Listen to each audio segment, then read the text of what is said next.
আমরা প্রত্যেক বছরই করি। ছোট ছোট বাচ্চাদের হাতে আমরা রং পিচকারি তুলে দিই, মানে বসন্ত উৎসব হয়তো রঙের খেলা, তো অনেকেই আছে যারা রং কিনতে পারে না বা তারা সম্ভব হয় না, সেই সব বাচ্চাদের এলাকা সেই সব বাচ্চাদেরকে আমরা তুলে দিই। অনেক আরো এমনিও আসে নিতে, মানে এখানে ছোট বড় কোনো ব্যাপার নেই, সবার বাড়ি থেকে সবার বাচ্চারা আসে রং নিয়ে যায়, আমি নিয়ে যাই, আমাদের খুব ভালো লাগে। রং তো বরাবরই সব জেনারেশনেই আছে, ইয়াং আর ওল্ড।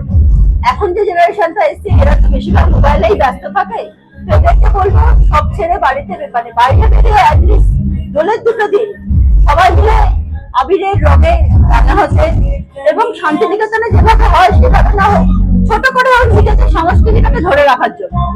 আমাদের ক্যারাম কম্পিটিশন ছিল, ড্রয়িং কম্পিটিশন ছিল দুটো গ্রুপে, আর আজকে ছিল প্রাইজ সবই বাচ্চাদের নিয়ে প্রোগ্রাম। আমাদের বছরের শুরুতে শাড়ি বিতরণ হয় বিভিন্ন মহিলাদের কাছে, তারপরে আমরা দুর্গাপুজোর সময় শাড়ি বিতরণ করি, বসন্ত উৎসবে বাচ্চাদের মধ্যে আবির রং দিই আমাদের, তারপরে যে ব্লাড ডোনেশন ক্যাম্প হয়, এভাবে আমাদের চলতেই থাকে। 700 জন বাচ্চাকে আমরা গিফট হ্যাম্পার দিচ্ছি, তাছাড়াও বিভিন্ন প্রোগ্রাম হচ্ছে, সেখানে বাচ্চারা প্রচুর বাচ্চা পার্টিসিপেট করছে, প্রায় 50 জন বাচ্চা নাচ গানেতেই আছে, আবৃত্তি আছে। তারপর প্রতিবারই ওরা খুব সম্মান ও সুভাবে গান মানুষের কাছে যাওয়া খুব ভালো। বাবা ছিলেন যেরকম ভালো, আর ততক্ষণ ছেলে মেয়েরা কিন্তু সঙ্গে থাকে। আর ছোট মেয়ে তো দুর্দান্ত, সে ক্ষেতের গায়ে রাস্তার ধারে ও যে খাইয়ে দেয়, আমি চোখে দেখেছি। এবার সব একটু খাইয়ে দেবো দাদা, এত ভালো মেয়ে ভাবা যায় না। এইসব মেয়েরা আমাদের দলে হওয়া দরকার।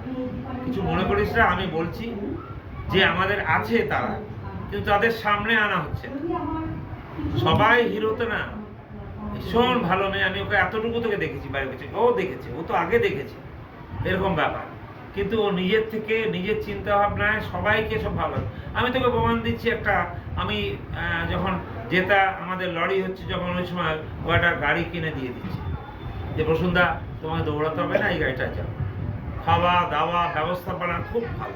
ওইরকম লোককে মানে আমার মনে হয় আমাদের দলে জিতলে ওকে রাখা হয়, ওইরকম রাখা দরকার। ওইরকম মহিলা মানে মোহনবাগান বলে না, ইসবল বলে না, এটা হচ্ছে দেশে ভারতবর্ষের বাংলার, এবং তার মানে বাবা বিরাট লোক ছিলেন।